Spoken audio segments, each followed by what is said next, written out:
Assalamualaikum warahmatullahi taala wabarakatuh and salam sejahtera. Okay, now we are moving to the last chapter for this course, which is managing organizational change, resistance, and conflict. Right. So this chapter is about how to plan organizational change during project, which is changes can be difficult for many of the project stakeholders, that can increase the potential of resistance and conflicts. Right. So, after studying this chapter, you should be able to describe the discipline of organizational change management, right? Understand the impact of change. You can describe how change can be viewed as a process, and identify the emotional responses people might have when faced with change. You can apply the concept and idea in this chapter in order to develop a change management plan, right? And you can discuss the nature of resistance and conflicts, and apply several techniques for dealing with conflicts and resistance in an efficient and effective way. Okay. Okay, projects basically are planned organizational change, meaning that organizations are made up of people, and the implementation of the project's product can change the way people work, and it's affect the way they share information and alter their relationships, right? Where the project manager and team members are agents of the change. So when we implementing the deliverables from a project, it is easy to underestimate the impact of the changes on organizational processes and the way people work, right? And the discipline of change management is basically the area of project management that helps smooth the transition and implementation of the new product or system. Okay. Okay, basically a project can create a change that transforms the organization. All right. So managers and technical people may be given to a false belief, right? So these are the beliefs that might be false, which embedded in their mind, that you should aware of it. All right. Okay. Next, reactions to change. Basically, in our lives, we all go in various changes, right? For example, in school, in family, and also in our personal life. So, we all have been through changes, but how do we think about it and manage it? Okay, dealing with people issues or soft side of technology is an area that most technical people do not join. Okay, and many technical people and managers naively believe that the users within the organization will gladly embrace a new system if it is built properly. But the reality is, some people believe that it is easier to gain compliance than it is to gain acceptance, because it assumes that everyone will comply and the compliance is long lasting. Unfortunately, the change may not occur, uh, and people will comply for a time and then do things to get around the change. And also, usually, users will accept only a portion of the change, right? So, the full benefits of the project are never realized, or only after a great deal of time and resources are expended, all right? Okay, next, the nature of change. Okay, in order to effectively plan and manage organizational change, it is important to understand the impact of change. So, how change may be viewed as a process and the emotional behavioral patterns of change. Okay, whether we view change as a positive, which is anticipation, or negative, which is dread, there is a certain amount of stress that accompanies each change, right? So these are three natures of change, which change has impact, change is a process, and change is emotional. Okay. Okay, assimilating change. Basically, individuals must deal with a variety of changes in life and must assimilate these changes over time. Right? So, assimilation basically is a process of adapting to change and determines our ability to handle current and future change. Okay, problems occur when we have to deal with too many changes or when we can't assimilate to change fast enough. All right. So people and organizations can only assimilate or process change at a given rate, right? The cumulative effect of change can result in stress and dysfunctional behavior if an individual's or organization's threshold for change is exceeded, right? Okay, this Levitt's model show us change has an impact. Okay, he suggests that changes in people, technology, tasks, or organizational structure can influence or impact the other areas. Okay, these are four components are interdependent, where a change in one can result in a change or an impact in the others. This one. Okay. Okay, this diagram illustrates Lewin's basic models, which includes three concepts: unfreezing, changing, and refreezing.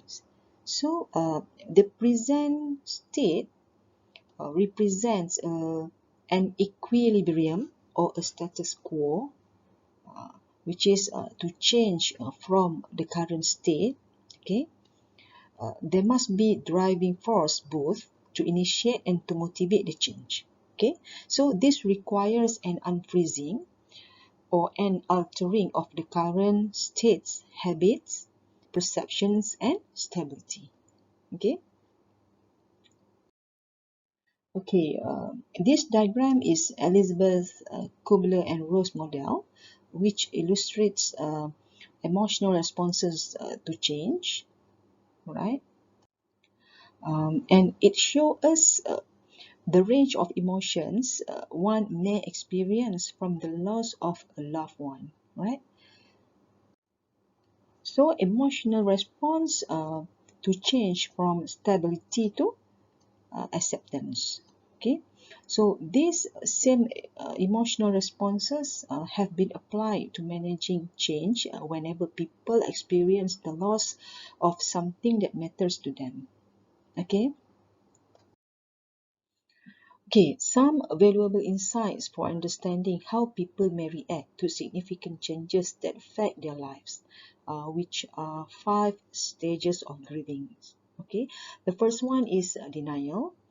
The first stage is characterized by shock and disbelief, right? And it is a common reaction when a person is given first notice of a change that will have significant impact.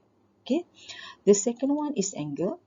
Okay, once a person gets over the initial shock of the announcement, he or she may become angry towards others or even the messenger. Okay, and the reaction is to blame someone responsible for creating the change, and it is blaming others for the change.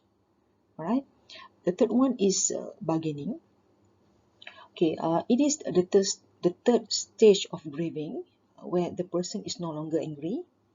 Okay, in fact, he or she may be quite cooperative and may attempt to make deals in order to avoid the change, but a person may look for ways to extend the status quo. Okay, so the fourth one is depression. Okay, once a person admits that the change is inevitable, he or she may understand the full impact of the change and may enter the fourth stage. Okay, so the last stage is acceptance, right? When a person comes to grips with the change, uh, a person does not have to like the change in order to accept it, right? So this fifth stage has more to do with one's resolve that the change is inevitable and must be dealt with, which is moving on to the new state. Okay. Okay, now we move to change management plan. Basically, the key to successful organizational change is to plan for and manage the change and the associated transition effectively. Okay, so it is depending on the size and impact of the change initiative, right? So the change management plan can be an informal or a formal document, right? However, the project team and sponsor should address and be clear on several important areas, right? So these diagrams illustrate the summarized areas and provide a framework for developing a change management plan. Okay, so the first step is assess willingness, readiness, and ability to change. The second step is to develop or adopt a strategy for change. Next is implement change management plan and track progress. And the last step is evaluate experiences and develop lessons learned. Right? Okay, this is the first step of change management plan, which is to assess people's willingness, readiness, and ability to change. Okay, usually stakeholders in a change initiative may play the role of the sponsor, change agent, or target, right? So the sponsor can be an individual or group that has the willingness and power in terms of authority and making resources available to support the project. Okay, although this person or group is often the project sponsor, an initiating sponsor may be hand off the project to a sustaining sponsor. Okay. Uh, Next is the change agent, which is the project manager and team. Okay, an agent may be an individual or group responsible for making the change happen in order to achieve the project's goal and objectives. Right? So change agent often report directly to the sponsor. Okay. So next is the target of change, which is the individual or group that must change, right? So in general, they may include users, customers, and those who will use or be directly involved with a final product system. Okay, so we must understand the real impact of the change and understanding the breadth of change and defining what's over and what's not, and also determining whether the rules for success have changed. Okay. Okay, the second step of change management plan is develop or adopt a strategy for change. Right. So these are four strategies for change management, which is the first one is rational empirical approach. Okay, this approach is based on the idea that people follow predictable pattern of behavior and that people will follow their own self-interest, right? So the change management plan based on this strategy should provide each individual with the purpose, a picture, and a part to play. Okay. The second strategy is normative re-education approach, right? So this approach takes the basic view that people are social beings and that human behavior can be changed by changing the social norms of a group, right? Instead of trying to change an individual, one must focus on the core values, beliefs, and establish relationships that make up the culture of the group, right? The third strategy is power coercive approach. Okay. Um, This approach attempts to gain compliance from the change targets through the exercise of power, authority, rewards, or threat of punishment for non-conformance. Okay. The last strategy, which is the fourth one, is environmental adaptive approach. Okay. So the premises of the environmental adaptive approach is that although people avoid disruption and loss, they can still adapt to change. Okay. Okay, next step is implement the change management plan and track progress. All right, one of the most critical issue for ensuring that the change takes place as planned is the establish of effective lines communication. Okay, so watch out for the rumor is referring to the Any change initiative, gossip, rumors, and people's perceptions will find their way in both the formal and informal organizations, right? So media is important, referring to the communication media is important, especially when delivering certain types of news, right? Next is open channels of communications must flow in both directions. Uh, okay, and what you don't say is as important as what you do say. Okay, now is the last step in change management plan, which is evaluate experiences, develop lessons learned, and communicate best practices. Okay, as project team members carry out the change management plan, they will no doubt learn from their experience, right?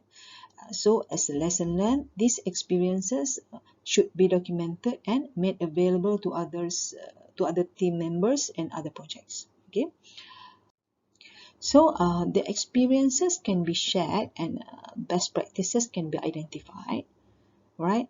So among the best practices are provide consistent communication and involvement, which is what's in it for me, or to determine support needs, which is where do people go for help and information, right? So next one is measure and communicate progress, which is we do quick wins, uh, and next build the needs for change, which is this is what we call burning platform, right? Next is ensure visible consistent sponsorships, right? And the last one is allow disenchanted to vent, uh, meaning that be a good listener, right? So we have to listen, listen, and listen some more, right? Okay, resistance and conflict. Basically, resistance and conflict are a natural part of change, all right?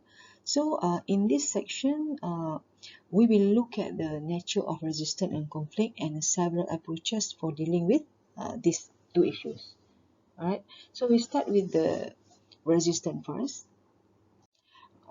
The issue first one, the resistance should be anticipated from the outset of the project, right? The next issue is resistance can be either overt or the form of memos, meetings, and so on, or convert in the form of sabotage, foot dragging, politicking, and so forth.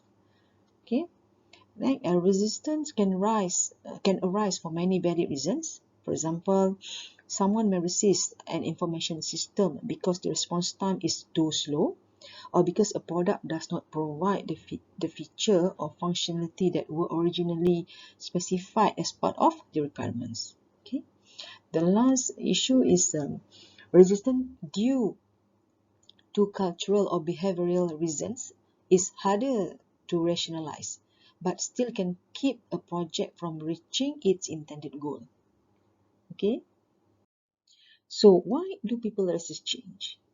Okay, people may resist change even though they understand that the change will be beneficial. Okay, for example, some people perceive the change as requiring more time and energy than they are willing to invest.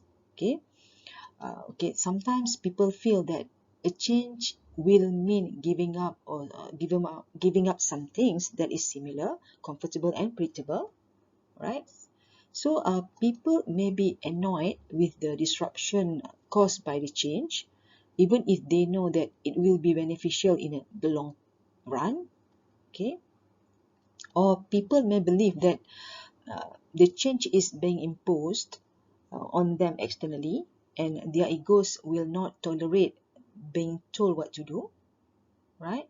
And people may resist because of the way the decision to change was announced or because it was forced on them, all right? Okay, next issue is conflict management. Basically, conflict arises when people perceive that their interests and values are challenged or not being met, right? So, conflict management focus on preventing, managing, or resolving conflicts, right? And it is important to identify potential conflicts as early as possible so that the conflicts can be addressed, right?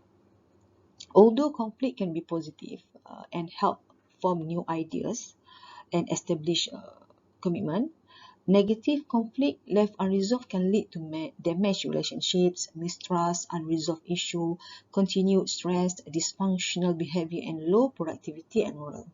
Right? So it is as suggested by Verma in his writing, right?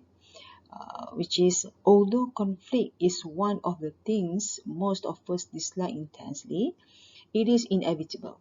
Most often, when we try to avoid conflict, it will nevertheless seek us out. Okay, some people wrongly hope that conflict will go away if it is ignored. In fact, conflict ignored is more likely to get worse, which can significantly reduce project performance. Okay, the best way to reduce conflict is to confront it. Right? Okay, now is the types of conflicts. Basically, there are three different views of conflicts that have evolved from the late 19th century until today. Uh, these views include traditional views, contemporary views, and interactionist view. Okay, the traditional view considers conflict in a negative light and suggests that conflict should be avoided, right? Uh, they always says, why can't we all just get along? Okay, and this view leads to poor performance, aggressions, and devastation if left to escalate. Right? So, the contemporary view, on the other hand, suggests that conflict is inevitable and natural, and it is depending on how conflict is handled, uh, either positive or negative. Right? If positive conflict among people can stimulate ideas and always say, let's agree to disagree. However, negative conflict can have a damaging effect if left unresolved. Okay. Therefore, positive conflict should be encouraged while keeping negative conflict in check. Right. So today, which is interactionist view, holds that conflicts is an important and necessary ingredient for performance. Right? The project manager should occasionally stir the pot in order to encourage conflict to an appropriate level so that people engage in positive conflict. Okay, and usually this is referred to devil's advocate role, meaning that someone who can be effective in many situations, and people may become annoyed when it is used in every situation or used ineffectively. Okay, okay, approaches to conflict. Actually, it is important to understand how to deal with conflicts, right? So, how do we approach to conflict? There are five approaches for dealing with the conflicts, which are avoidance, accommodations, forcing, compromise, and collaborations. Okay, avoiding conflict focuses on retreating, withdrawing, or ignoring conflict. All right. So avoidance may be appropriate when you can't win, the stakes are low, or gaining time is important. Okay. Accommodation approaches or smoothing is an approach for appeasing the various parties in conflict. Right. So this approach may be useful when trying to reach an overall goal when the goal is more important than the personal interest of the parties involved. Right. Next is forcing. Okay, when using this approach, a person use his or her dominant authority to resolve the conflict. Right? So this approach may be effective when no common ground exists. Right? When you are sure you are right. Okay, when an emergency situation exists, or when time is of the essence. Right? Okay, next is compromise approach. Compromise is essentially bargaining, which is one person or group gives up something in exchange for gaining something else. Okay, the last approaches is collaborations. Okay, collaborations referring to when the risk and benefit are high, collaboration may be the best approach for dealing with conflict. All right. This approach requires confronting and attempting to solve the problem by incorporating different ideas, viewpoints, and perspective. Okay. So the focus of collaboration is learning from others and gaining commitment, trust, respect, and confidence from the various parties involved. Okay. Okay, project manager and project team must also know how to deal with conflict situation. Okay, each conflict situation is unique, and the choice of an approach to resolve conflicts depends on type of conflicts and its relative importance to the project. Okay, time pressure to resolve the conflict, right, and the position of power or authority of the parties involved, and whether the emphasis is on maintaining the goals, objectives of the project or maintaining relationships. All right. Okay, that's all for this video. Uh, with the end of this chapter, we are actually reaching to the end of this course. So I think that's all. Thank you. And Assalamualaikum warahmatullahi wabarakatuh. Salam sejahtera.